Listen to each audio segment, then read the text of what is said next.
Kalah. Udah. Assalamualaikum warahmatullahi wabarakatuh. Om Swastiastu, Namo Buddhaya, Sampurasun Rampes, salam kebajikan, salam cinta kasih dimanapun kita berada. Saya Giri Darmansyah akan menjelaskan tentang buku Takdir Riwayat Pangeran Diponegoro bab 9 yang berjudul Menanti Ratu Adil, Penampakan Terakhir dan Jalan Menuju Perang Jawa. Bab 9 ya. Ini untuk memenuhi tugas dari meteorologi penelitian oleh Profesor Yus Budiono.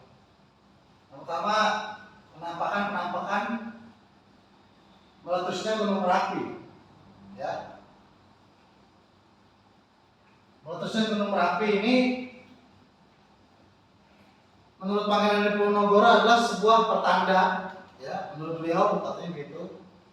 Di sisi lain, ya, tidak adanya tokoh Ratu Adil selain Pangeran Diposeno waktu itu. Pada tahun 1817 sampai 1822 itu terjadi pemberontakan. Ya. Faktor-faktor yang mempengaruhi menanti Ratu Adil adalah satunya wafatnya Hamengkubuwono pada 7 Desember Hamengkubuwono IV pada 7 Desember 1822. Kemudian 19 Desember 1822 pengangkatan Sultan Balita atau pengangkatan Hamengkubuwono ke-5. Gitu ya. Ini saudara sepupunya, saudara tirinya Pangeran Diponegoro. Pada 14 Desember, Resolusi Desires, yaitu perwalian Residen Danorejo, ya, dengan perwalian Van der Capellean dari Belanda, memutuskan dalam resolusi tersebut Ratu Agung Ratu Kencana Mangkubumi Pangeran Diponegoro sebagai wali sultan di Kasusuhan Yogyakarta. Gitu ya. Kemudian yang menyebabkan jadinya konflik adalah salah satunya ketika pada Februari 1823 atau sekitar 13 bulan ya setelah diangkatnya menjadi wali sultan, Pangeran Diponegoro ini kesal dengan salah seorang semisal dan asistennya Chevalier. Ya, ini selalu ada konflik. Kemudian Pangeran Diponegoro keluar pada Februari 1823, dia mau dipanggil Abdul Hamid saja. Dia tidak ingin lagi menjadi wali sultan untuk kerajaannya. Konflik-konflik yang memecah perang Jawa yang dibuat oleh Sultan Pangeran Diponegoro adalah salah satu tetangganya di Surakarta, yaitu bukan diangkat dari istri sahnya, ya, tidak resmi atau Susuan Pakubuwono ke-6, yaitu pada tahun 1823 Masehi. 24 Januari 1823 anak balita, adik tirinya Sultan Hamengkubuwono, diangkat menjadi sultan. Nah, ini menjadi ketersinggungan sultan. Kalau di Surakarta bisa menjadi sultan dari istri yang tidak sah, kenapa harus melalui istri yang memaksakan di Yogyakarta untuk dengan istri yang sah menjadi sultan, gitu ya. Kemudian faktor-faktor lain konflik pendukung yaitu tidak adilnya Residen Danorejo, ya, dalam hal penyewaan tanah. Ya, ini waktu zaman-zamannya Pangeran Diponegoro ini ada penyewaan tanah pada orang-orang Inggris, orang Jerman, orang Prancis, ya. Ini disewa waktu itu tujuannya adalah mulia, agar para pribumi tidak kehilangan hak-hak tanah adatnya, ya. Hak-hak tanahnya, sawahnya, gitu ya. Terampas tanah Jawa dan dilindungi oleh kesultanan waktu itu. Tapi ada pengkhianatan, ya. Membayar murah wali sultan, ya. Ini para pejabat-pejabat wali sultan dibayar murah. terus Pati, ya Pati-Pati yang berdekatan dengan Danurejo itu menerima uang koin perak dari pajak pasar dan pajak masuk gerbang keraton. Ya.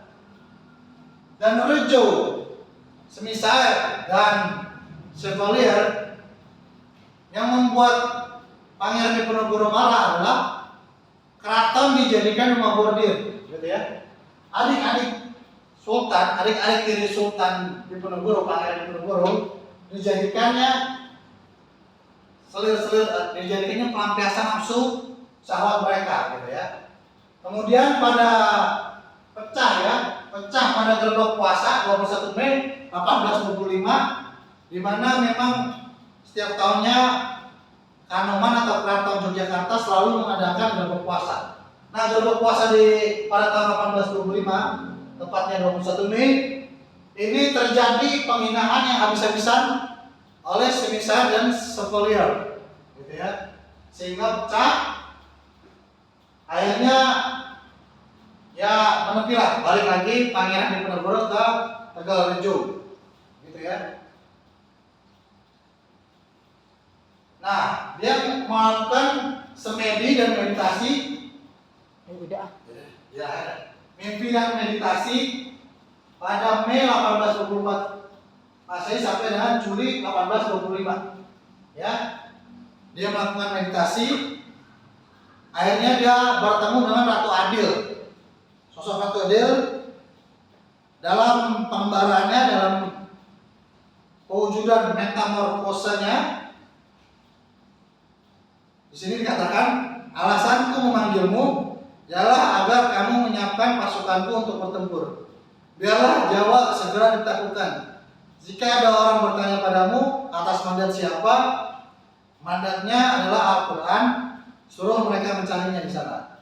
Abdul Hamid atau Pangeran Diponegoro bilangnya, hamba mohon ampun karena hamba tidak mampu bertempur dan hamba tidak sanggup. Ini manifestasi pertemuan Ratu Adil dengan Pangeran Diponegoro setelah Pangeran Diponegoro melakukan uzlah atau tirakat, melakukan riyadhah, ya, melakukan menyendiri uzlah, gitu ya.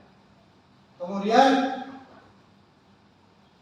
setelah dari hasil pengembarannya, ya, pengembaraan sofistiknya dan metafisikanya, akhirnya konsolidasi Pangeran Diponegoro bulat, ya, untuk melakukan pemberontakan, ya, karena rakyat sudah dibuat sulit, ya, karena sudah ada perang selama 5 tahun, ini pemberontakan 5 tahun, ya. Ini tidak adilnya terhadap para pejabat-pejabat yang dekat dengan Pangeran Diponegoro. Salah satunya adalah dipecatnya Tumenggung Kertodirjo II dan Bupati Kerjo sama penghulu agama Kiai Rahmanuddin, ya, pamannya juga masih dekat dengan beliau, ya. Kemudian akhirnya menyebabkan dan adik-adik diri dari dari Pangeran Diponegoro dijadikannya nafsu pelampiasan nafsu seksnya Danurejo V dan Semisal dan Chevalier, gitu ya. Presiden Semisal dan Chevalier, gitu. Akhirnya pecahlah perang Diponegoro, perang Jawa pada Kamis 21 Juli 1825, ya, bersama dengan pamannya. Dikatakan, kakek, saya akan menikmati perang karena perang itu baik. Seperti kata Sayyidina Ali Karamallahu Iskariman au mujahidan, ya. Konklusi dari bab menanti atau penampakan dan terakhir dan jalan menuju perang Jawa, Pangeran Diponegoro dengan keris kesayangannya Kiai Abijoyo, perang tidak dapat dilewatkan dan memang sudah jalannya. Kakek, saya akan menikmati perang. Kematian dalam pertempuran adalah baik. Demikian kata orang. Iskariman au musyahidan. Rasio nasionalis, jiwa kesatria, bangga terhadap tanah airnya dan melindungi para masyarakatnya dan rakyatnya adalah nilai-nilai luhur Pangeran Diponegoro yang karenanya dia mendapatkan gelar pada penampakan yang kedua, yaitu Wali Mudor atau Wali Mudor. Ini bahasa Jawa ya. Wali Mudor itu bahasa Arab. Mudor artinya menjaga, wali artinya kasih yang menjaga. Sejak saat itu Pangeran Diponegoro mendapatkan gelar Sultan Abdul Hamid Ratu Adil Elu Cokro, memimpin agama Sayyidin Onotogomo Khalifatun Nabi Khalifatul Rasulullah 15 Agustus 1525 atau tepatnya 1 Syuro pada tahun 525. Terima kasih, itu saja dari saya. Wabillahi taufiq wal hidayah. Wassalamualaikum warahmatullahi wabarakatuh. TGD, my friend, my author.